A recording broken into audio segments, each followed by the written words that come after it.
It is a Marathon Monday. We'll bring it to you right from the start here. Check 1, 2, 3, 4, 5. There is something about the spirit of the city of Boston and the resolve of the survivors and the commitment of the institutions in the city to make sure that the city was taken care of. I remember being very aware and very touched by how the city clearly came together and rallied together to capture these two criminals, but also to support themselves so much after the bombings.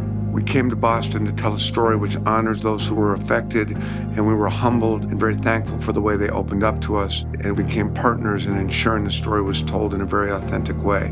We're very fortunate to have many members of the Boston community with us on set as consultants. It's such a sensitive subject matter, and Boston is such a small place. Everybody knows somebody that was directly affected. Pete cares. He wants to tell the story of these heroes, and he's committed to getting it right. He got it in an instant. Just find the humanity in the story and treat it honestly. And that's why real people are in this movie. Even if they're extras in the background in Boston PD outfits, he wanted real police to play them. Commissioner Davis, the New York Post is reporting a 20-year-old Saudi national has been charged. Can you confirm? And even some of the locations, like Sean Collier's house. We're at Curtis Street in Somerville, where Sean lived. They did a couple scenes inside and outside.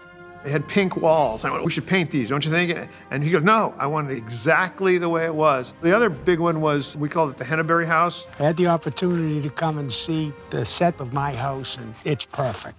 And Mark Wahlberg, this is his city. He felt a deep obligation to make sure that the movie treated the city with respect. The truth matters in a situation like this. If we wanted to make a movie that involved all these folks, they needed to know that we were paying extraordinary attention to the facts. Pete is so concerned about making sure everything's factual, and that's great for us. We spent so much time with the survivor community, time with each of the families who lost a loved one.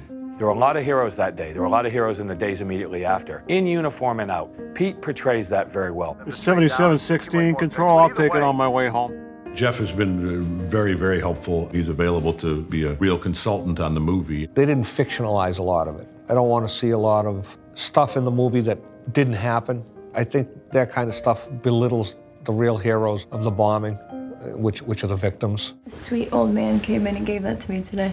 We're all trying so hard to tell their story with as much sensitivity and respect, because it is something that we don't and will never understand. And I think they've been so incredibly generous and courageous to share that with us. I was so impressed with his commitment to getting it right that I signed on to it. This is one of the big reasons why I wanted to do it, just the spirit of Boston and to do right by the victims and the people who were hurt.